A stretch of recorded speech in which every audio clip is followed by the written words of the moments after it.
In this video, we will study about elementary row transformations. Now, what are row transformations? These are applied on a matrix. So, this is a matrix operation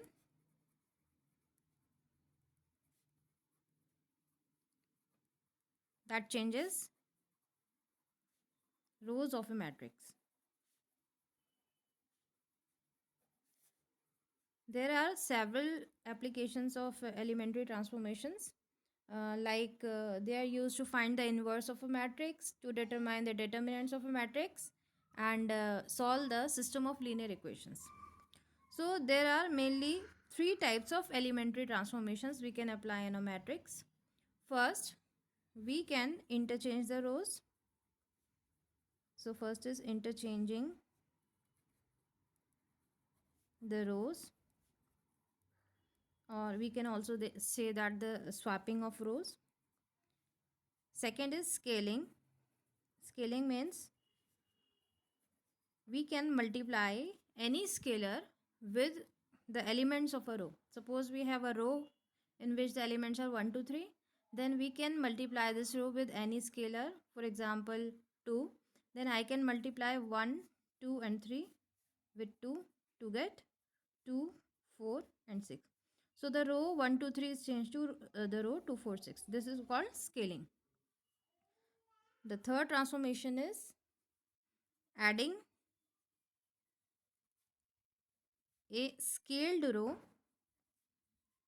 Not necessarily scaled means you can add two rows also. Adding a scaled row to another row. It means suppose we have a row like 2, 3, 5 and we will multiply this row with suppose 3. Then I will get 6, 9 and 15. And I also have another row 1, 1, 2. So suppose this is row 1 and this is row 2. Then I can suppose this is row 1 and this is 3 times row 1. Then I can add this scaled row means 3r1 with the row 2. Then I will get r2 plus 3r1. And if I write the resulting result in the place of r2, then I can write this as r2 is changed to r2 plus 3r1. We will see this in example. So suppose we have a matrix. Let us take a small matrix 1, 2, 3, 4. This is a matrix of order 2 cross 2. The order of the matrix can be anything. We can apply any elementary row transformations. So I can either interchange the rows. I can either multiply a row with a scalar, or I can add two rows or add a scaled row to some other row.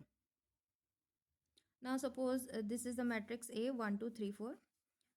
This is R1, row 1 is 1, 2 and R2 is 3, 4. Suppose I want to do R1, I want to swap, means interchange the rows R1 and R2. Then I will write this as R1, R2. Then I will get the resulting matrix as 3, 4, 1, 2. So this is called the interchanging of rows. Now suppose if I multiply R1 with some scalar, suppose 3, then the resulting matrix will be 3 into 1, 3 into 2 and 3 and 4, which will be equal to 3, 6, 3, 4. So in this way I have multiplied R1 with 3. Suppose, so this is R1 is changed to 3R1. Now if I want to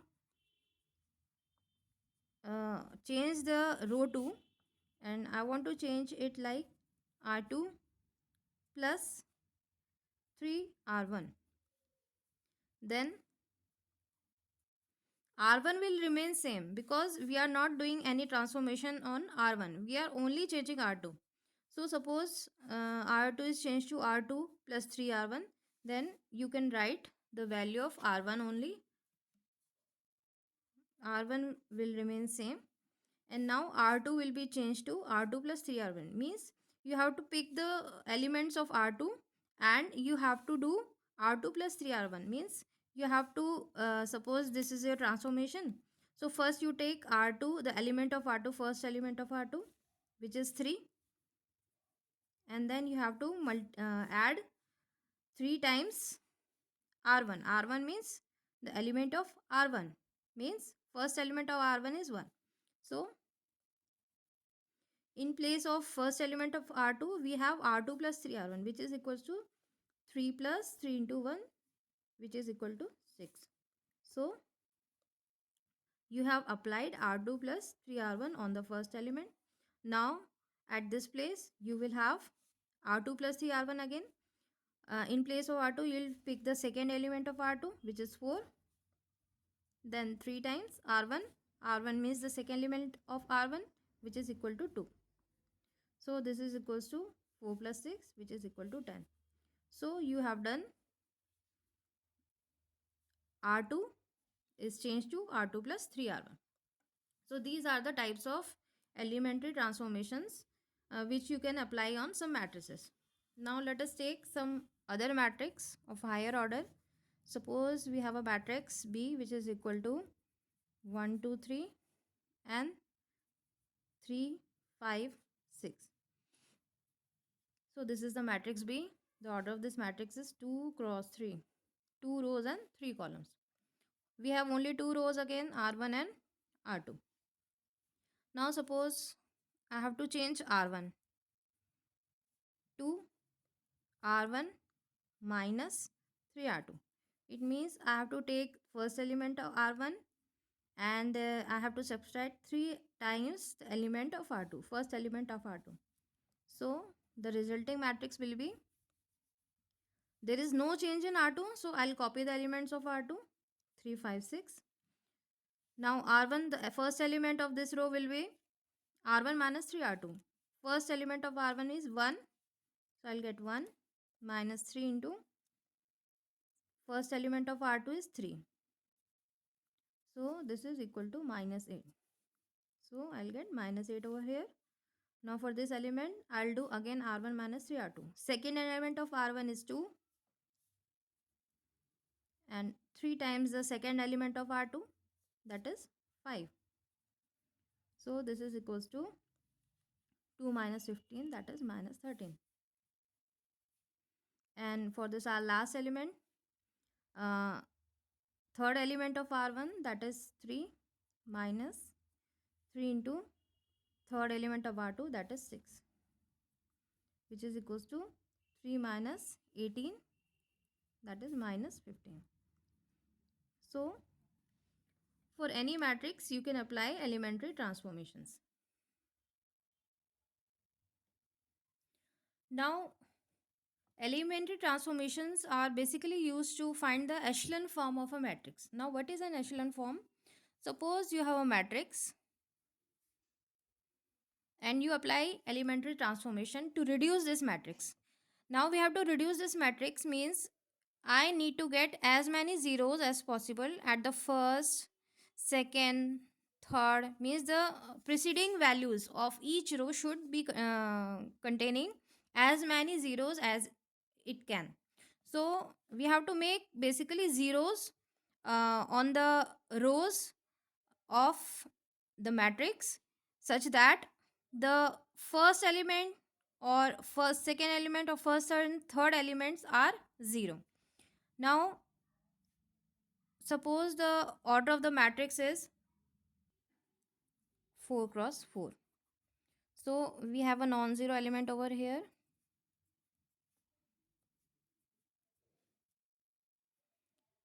This is also non-zero. And suppose if all these 3 elements are 0, then I can make this also 0. So this can be an echelon form of any matrix.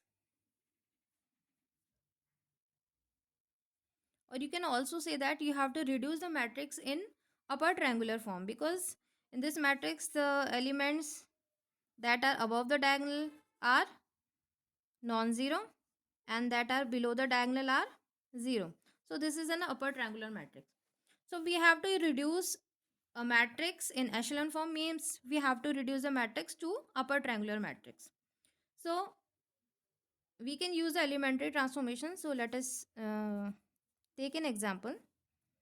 Suppose we have a small matrix 1, 2, 4 and 2, 4, 9. Suppose this is a 2 cross 3 matrix. Now I have to reduce this matrix in echelon form. Echelon form means I will leave this row 1, and with the help of row 1 I will try to reduce this row to make the preceding elements 0. So let us start with the first element of second row. I have to make this 2 0, means in this place I need 0.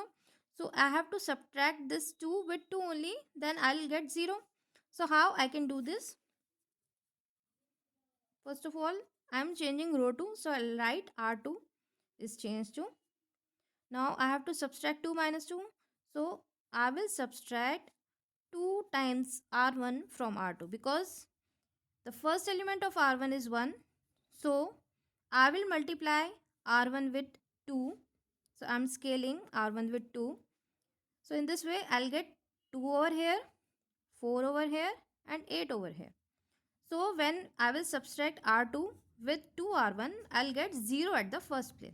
Let us see how.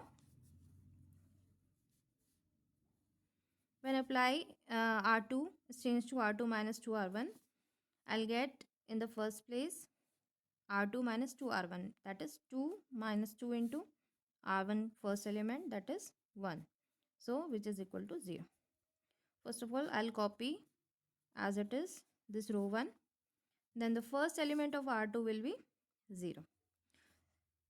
After applying R2 minus 2 R1.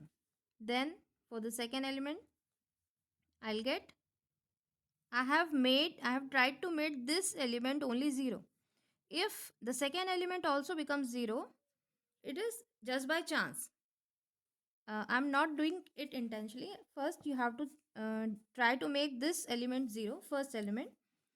It is a chance that second element is not 0, becomes 0, or it cannot become 0. It is a matter of chance. So when I'll change, I have to change this whole row. For the second element, I'll write 4 minus 2R1, means 2 into 2, which is equal to again 0. This is by chance. So in this place also you'll get 0. Now the third element is changed to 9 minus 2 into third element of R1, that is 4, which is equal to 1. So this is the echelon form of the matrix. This A matrix, this is the echelon form. So for this 2 cross 3 matrix, we have only 2 rows R1 and R2. And R2 is changed to R2 minus 2 R1. So I'll get the zeros in same way. Now I cannot make any element 0. I cannot make this one 0. Because if I try to make this one, uh, divide this row by 4, I'll get 1. Then I'll subtract, I'll get 0 over here. But the other elements which I have made 0 will become non-zero. So this is the echelon form of the matrix A. Now let us take another example. Suppose we have a matrix B is equals to some 3 cross 3 matrix 1 minus 1, 3, 4, 5, minus 3, 7, 6 and 8. We have 3 rows R1, R2 and R3. Now I have to reduce this matrix in echelon form. So first step will be making the first elements of each row 0. So I will try to make this first element of R2 equal to 0 and the first element of R3 is equals to 0. So I have to change row 2 and I have to change row 3. And row 1 will remain same. So I will copy the elements of row 1 as it is. Now I have to make this 4 0. So what I have to do will be, I have to multiply this R1 with 4 R1 and 4r1 should be subtracted from r2. So in this way, you will get 0 over this place.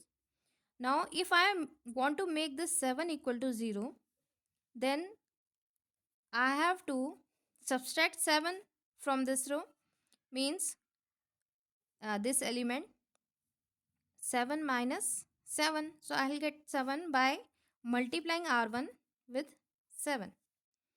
So after doing these transformations, r2 will be changed and r3 will be changed in the way that the first element of r2 is also 0 and the second element of r3 is also 0. So let us do the transformations.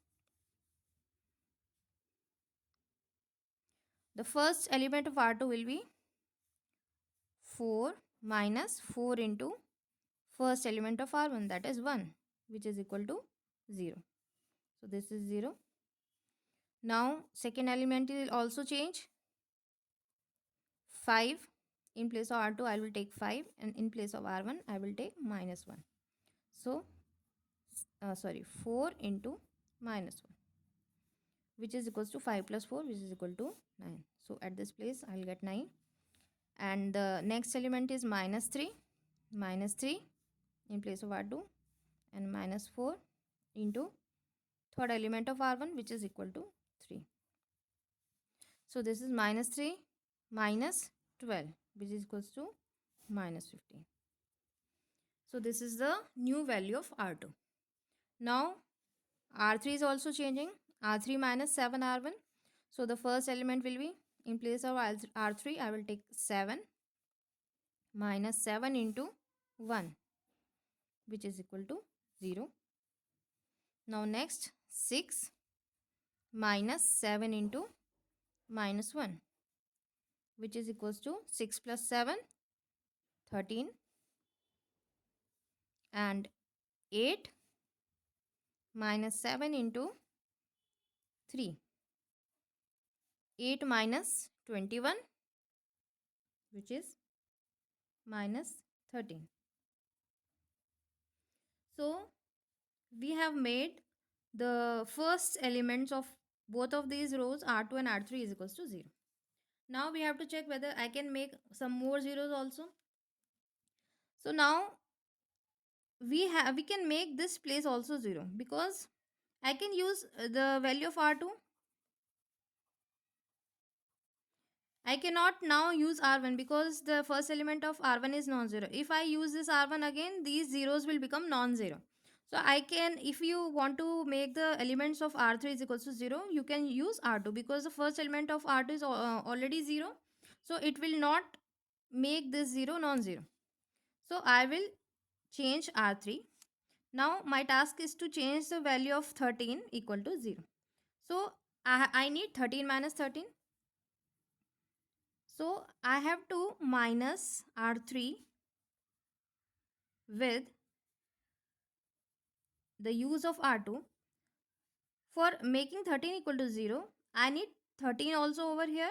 So 9 is converted to 13 by dividing r2 by 9 and multiplying r2 with 13.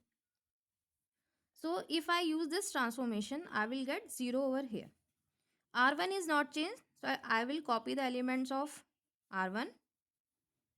r2 is also not changing, only r3 is changing on the basis of r2. So I will copy the elements of r2 also. Now I'll do r3 minus 13 by 9 r2. So the first element is 0. 0 minus 13 by 9 into first element of r2 is also 0, which is 0. So there is no change in the value of this first element of r3. Now the second element of r3 is 13.